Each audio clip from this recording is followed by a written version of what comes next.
கர்த்தர் நல்லவர். புத்தக விளக்கம் 4வது சாப்டருடைய இந்த புத்தக விளக்கத்துக்கு நான் உங்களை வரவேற்கிறேன்.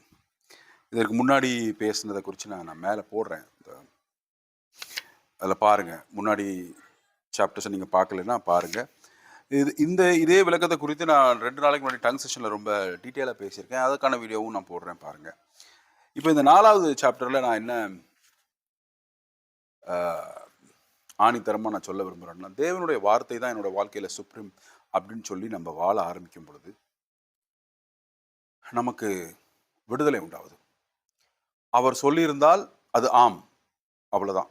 உதாரணத்துக்கு உபாகமம் 2:5 நம்ம படிக்கும் பொழுது கர்த்தர் சொல்கிறாரு, நான் ஏசாவுக்கு கொடுத்த நிலத்தை நான் உனக்கு தரமாட்டேன் அப்படிங்கிறார். உபாகமம் 2:9 பார்க்கும் பொழுது, நான் லோத்துக்கு கொடுத்த நிலத்தை நான் உனக்கு தரமாட்டேன் அப்படின்னு சொல்றாரு. நாம் இவைகளுக்கு கீழ்ப்படியும் பொழுது, அப்படியா, இப்போ இஸ்ரவேல் ஆமா, ஓகே, தேங்க்யூ, நீர் சொன்னால் நீ செய்திருக்கிறீர், நீ தரமாட்டீர், விலகி போகும் பொழுது நாம் என்ன புரிஞ்சுக்கிறோம்னா, நமக்கு சொல்லப்பட்ட ஆசீர்வாதங்களுக்கும் கர்த்தர் இப்படியே யுத்தம் செய்து நிற்கிறார். நான் உங்களை எல்லா ஆசீர்வாதங்களினாலும் ஆவிக்குரிய மண்டலத்தில் ஆசீர்வச்சிருக்கிறேன்னு 1வது எபேசியர் 3வது வசனத்துல கர்த்தர் சொல்லும் பொழுது, ஆமா, வேறு யாராவது தடை பண்ண நின்னால் கர்த்தர் குறுக்க நிற்பார் அப்படிங்கிற நம்பிக்கை நமக்கு உண்டாகுது.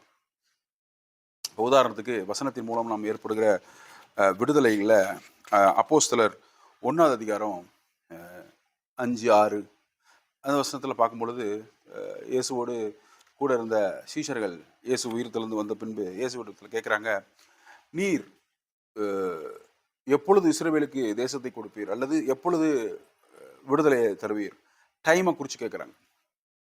அதுக்கு கர்த்தர் பதில் சொல்கிறாரு, காலத்தை குறித்து அறிவதற்கு உங்களுக்கு கொடுக்கப்படலை, அது பிதாவினுடைய அதிகாரத்தில் இருக்குது அப்படின்னு சொல்கிறார். அதனால் நீங்கள் அதை பற்றி கேட்குறதோ பேசுகிறதோ யோசிக்கிறதோ என்ன பண்ணுங்க, அவசியம் இல்லை, உங்களுக்கு கொடுக்கப்படலை அப்படிங்கிறாரு. அப்போஸ்தலர் 1:6 இதுலேருந்து நம்ம என்ன புரிஞ்சுக்கலாம்? ஓகே, வசனம் அப்படி சொல்லுதா, சரி, நான் பிதாவினுடைய அதிகாரத்தில் இருக்கிற காலங்களை குறித்து நான் பேசுவதும் இல்லை கேட்பதும் இல்லை அப்படின்னு நம்ம அதை நிறுத்தும் பொழுது, 2ஆம் வருகை குறித்தோ ரகசிய வருகை குறித்தோ பேசுவதும் பிரசங்கம் பண்ணுவதும் பதட்டத்தில் இருப்பதும் அதுலேருந்து நம்ம விடுதலை ஆகிறோம். ஏன்னா காலம் பிதாவுடைய கையில் இருக்கிறது, அதை பற்றி நீங்கள் பேசாதீங்க, கவலைப்படாதீங்கன்னு சொல்லிட்டாரு. அதனால் அதை பற்றி நம்ம கவலைப்படாமல் யோசிக்காமல் நமக்கு கர்த்தர் என்ன சொல்லியிருக்கிறாரோ அதை செய்து கொண்டு நாம் சென்று கொண்டிருப்போம். நீதியில் வழியில் நடங்க, நீங்கள் போய் சுகமாக்குங்க, விடுதலையாக்குங்க, மரித்தோரை எழுப்புங்க, அவருடைய நீதி அவருடைய சுவிசேஷம் குறித்து பிரசங்கம் பண்ணுங்க, உலகம் எங்கும், அதை மாத்திரம் செய்வோம். அவர் வரும் பொழுது நம்மளை தான் கூட்டு போவார். ஸோ வார்த்தைக்கு கீழ்ப்படிந்து இருப்பது விடுதலையான ஒரு வாழ்க்கை அப்படிங்கிறத தான் இந்த 4வது சாப்டரை நான் எஸ்டாப்ளிஷ் பண்ணுறேன். ஸோ இப்படி நாம்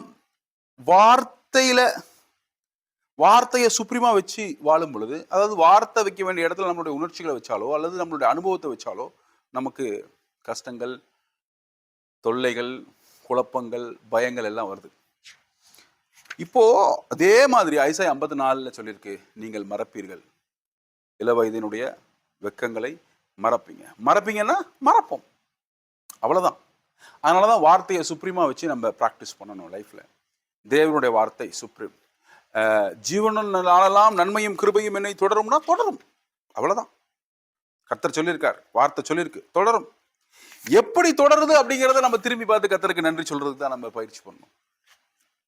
ரினியூவிங் ஆஃப் த மைண்ட், மனதை புதுப்பித்தல். உலகத்தில் கிட்ட இருந்து கத்துக்கிட்ட வாழ்க்கையை வாழாம வசனத்திலிருந்து நாம் பெற்றுக்கொண்ட வாழ்க்கையை வாழுவதற்கான முடிவுகளை எடுத்து கிறிஸ்துவுக்குள்ள பரிசுத்த ஆவியானுடைய பலத்துல நாம் அதை அப்படியே பிராக்டிஸ் பண்ணும்போது, வார்த்தை சொல்லியிருக்கு, எங்க நன்மையும் கிருபையும் என்னை தொடரும் அப்படின்னா ஹச்டாக் அட்வர்டைஸ்மெண்ட்ல வர்ற மாதிரி திரும்பி பார்த்தா நன்மையும் கிருபையும் தொடரும், அதான் வார்த்தை. ஸோ இப்படிப்பட்ட ஒரு வாழ்க்கைக்கு நாம் நம்மளை பயிற்சி பண்ணும்போது, நான் என்ன சொல்றேன்னா, அலைனிங் அவர் மைண்ட், இதற்கு எதிராக இருக்கிற எல்லா சிந்தனைகளையும் நாம் என்ன பண்ணணும், யுத்தம் செய்து சிறைபிடித்து கீழே போட்டுடணும். So God bless you.